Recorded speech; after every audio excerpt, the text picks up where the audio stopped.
Une journée sans rire est une journée perdue. Mesdames et messieurs, chers membres du jury, je me demande donc, peut-on encore rire de tout? La liberté d'expression et le droit de rire de tout ont chacune d'entre elles décliné dans notre société. Ce n'est pas sans dire pourquoi des blagues de mauvais goût qui s'attachent à un genre ont trop souvent, mais surtout à notre époque, fait parler.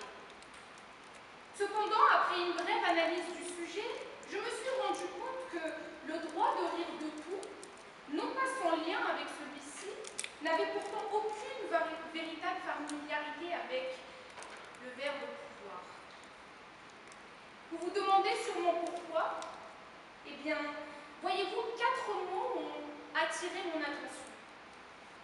Premièrement, peu, du verbe pouvoir.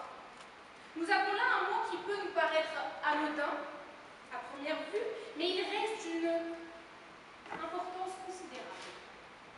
Ce qu'il ne faut pas oublier, c'est que pouvoir n'est pas devoir, et que là où certains se borneront à me reprendre, à s'indigner et me rétorqueront avec supposée raison « tu ne peux pas rire de cela », mon corps, lui, aura déjà ri, car il en a la possibilité. Au-delà d'une liberté générale, mon corps est maître et libre de lui-même. De ce verbe, il faut retenir une capacité de faire, non pas une obligation de ne pas faire. Ce que cette première nous transmet, c'est qu'au-delà des lois, au-delà de l'adage, au-delà de l'éthique, et peu importe ce que vous pensez, je me fends la poire. L'humoriste Pierre Desproges, aux limites de sa vie, alors qu'il avait connaissance du cancer qui pouvait l'emporter à n'importe quel moment, riait énormément de celui-ci. Pour lui, rire était la seule humaine façon de friser la lucidité sans tomber dedans. Et quelque part, en effleurant cette même lucidité, en rejetant de moitié le fonctionnement normal de ses facultés intellectuelles, il lui était possible d'oublier la maladie, oublier que de loin ou de près, nous sommes tous destinés à nous éteindre, et avec nous cette flamme qui éblouit notre visage lorsque nous rions. Mesdames et messieurs, il faut dès lors cultiver cette flamme tout au long de notre vie. Peu importe le degré de tristesse dans lequel vous vous trouvez à ce moment même, il peut s'agir d'un rire nerveux, d'un rire dément ou d'un rire douloureux, mais de loin l'une des meilleures thérapies. Il est vrai que certaines choses ne donnent pas toujours envie de rire, que certaines situations peuvent nous laisser de marbre, mais sans tomber dans l'obscur, vous finirez par rire un autre jour d'autres choses, quand bien même votre voisin aura ri la veille. Il est trop fréquemment cas d'un juste milieu trop faible à mon avis. Là où celui-ci nous aurait permis de rire à bon escient, il s'agit beaucoup trop souvent de trancher entre rire aux éclats ou ne pas rire du tout. Mesdames et messieurs, laissez-moi vous assurer que nous pouvons encore rire de tout. Mais seulement, comme l'a si bien introduit Frédéric Pajac, ce n'est pas avec n'importe qui.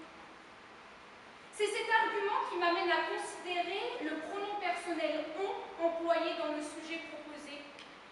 Que désigne celui-ci sinon un pronom indéfini, sujet ne désignant que des personnes de sexe et de nombre inconnus? Nous savons tous très bien qu'il faut de tout pour faire un monde. Et si nous venions à le réunir dans une seule pièce, chacun d'entre nous n'aurait pas la même dose de rire ni le même humour. Vous ririez sur un sujet et moi non, et inversement. Mais à nous tous, nous pourrions rire de beaucoup de choses.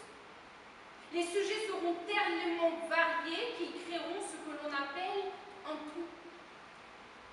Certains riront peut-être seuls dans cette pièce, mais le pronom « on » nous désigne aussi individuellement, et tous ensemble, nous serions irréfutablement capables de rire de tout. De plus, les rires contagieux peuvent amener à la source de nouvelles rencontres avec lesquelles vous adhérerez sûrement à de nouveaux sujets pour lesquels rire. Chers membres du jury, après vous avoir indiqué ce en quoi peut-on est susceptible de rire de tout, il est important de traiter le troisième mot ayant attiré mon attention, qui est pour moi le plus important.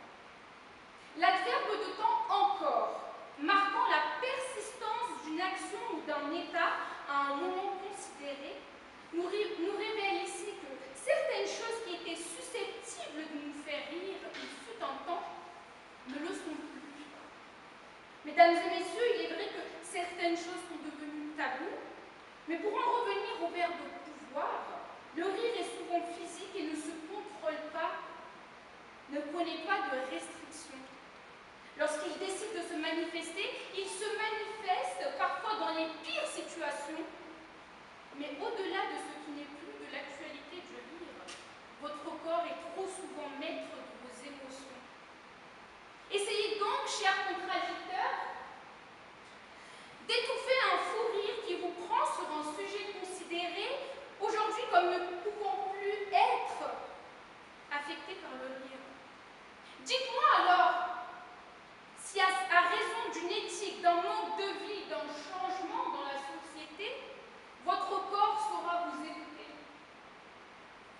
S'il est vrai que l'on peut ébaucher un rire forcé, alors on peut encore rire de tout. Encore, mesdames et messieurs, traduit aussi cette instance dans une vie passée, durant laquelle vous riez à des choses qui aujourd'hui ne sont plus supposées vous faire rire. Mesdames et messieurs, les adultes que nous sommes ne sont sûrement moins attirés par les Barbies, les jeux vidéo enfantins, mais parce que l'on a tous été enfants, que l'on a tous vécu un temps comme tel, une part de nous demeurera à jamais figée dans ce contexte puéril duquel on ne veut souvent pas se détacher. De ce fait, je veux croire qu'il nous est encore possible de rire devant les Télétubbies, parce que c'est quand même un sacré nom de dessin animé, rien que ça. Je veux croire qu'il est possible de rire à l'écoute des blagues de Toto, et ce même à 50 ans. Je dénonce alors les paroles de Ronsard, qui disait « Cueillez, cueillez, mesdames et messieurs, ne cueillez pas votre jeunesse. » Celle-ci nous suit, nous instruit, disparaît avec l'âge, certes, mais ses leçons, ses habitudes ne se perdent pas, et encore, comme après avoir pensé à un bon souvenir, nous rirons de tout. Comme le disait Erasme, rire de tout qui se fait ou se dit est sot, mais ne rire de rien est imbécile. Je m'en excuse, chers contradicteurs, mais entre la sottise et l'imbécilité, mon choix est vite fait. Et vous pointerez sûrement du doigt qu'un compromis pourrait être trouvé en riant de certaines choses et non pas de tout. Mais je vous répondrai que même à notre époque, monsieur, notre capacité reste la même et que au-delà d'une restriction inconcevable, le pronom on se marcelle, mais toujours autant. Aussi peut-on rire de tout. Répondre par la négative suppose le changement. Je veux bien croire que les époques changent, mesdames et messieurs, et l'humour aussi.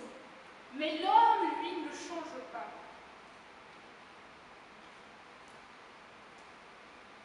Ce qui lui faisait rire hier le fera rire demain. Mesdames et messieurs, il s'agit là d'un mécanisme sans faille. L'homme ne connaît que deux facettes, la sienne ou l'hypocrisie. S'il change, c'est qu'un jour il a été hypocrite. Ne confondons pas le changement dont je parle avec le fait de grandir. L'homme grandit, mais il ne change pas. C'est pourquoi il rira sur des décennies, encore et encore, de tout ce dont il riait jadis.